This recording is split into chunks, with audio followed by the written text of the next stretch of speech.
শীত প্রায় শেষ আর আমি শীতের মার্কেট না করা সেই দুর্ভাগ্য ছেলেটাই। আজকে অবশেষে সিদ্ধান্ত নিলাম মার্কেট করতেই হবে। কি কি নিলাম, কিভাবে নিলাম, টাকা কোথা থেকে এলো সব আজকে আপনাদের দেখাবো। কিন্তু একটা সমস্যা আছে, কাছে নেই টাকা। অনেকদিন ধরেই অল্প অল্প টাকা জমিয়েছি, আজ সেই টাকা দিয়েই মার্কেট করব।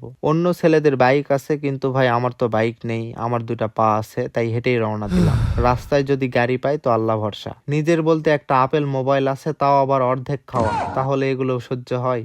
মার্কেট করার টাকা যদি কেউ দিত তাহলে আজ আমি থাকতাম হয় যমুনা ফিউচার পার্ক বা বসুন্ধরায়। কিন্তু যেহেতু পকেটে টাকা নেই তাই আমি চলে এলাম 5 বিবি মার্কেটে। বেশি কাপড় দেখা যাবে না, অল্প কাপড়ই দেখতে হবে, নয়তো বেশি কাপড় দেখা দেখি করলে খারাপটাই বাড়িতে শেষে নিয়ে যেতে হবে। তো আমি ঢুকলাম একটা দোকানে, আমার সাথে আছে আমার বন্ধু, সেও কাপড় নেবে। দোকানদার একের পর এক কাপড় দেখাচ্ছে আর আমরা শুধু দেখেই যাচ্ছি। এক সময় দোকানদার বিরক্ত হয়ে বলে, ভাই এত কাপড় দেখালাম তারপরেও আপনাদের পছন্দ হচ্ছে না। আমি মনে মনে বললাম, জীবনটাই তো পছন্দের কাউকে খুঁজতেছে। প্যান্ট দেখছিলাম ভালো মানের, কারণ আমি বিশ্বাস করি নিজের জন্য কিছু নিতে হলে সময় নিয়ে যাচাই করে ভালো জিনিসটাই নেওয়া উচিত, হোক ছোট বা বড়।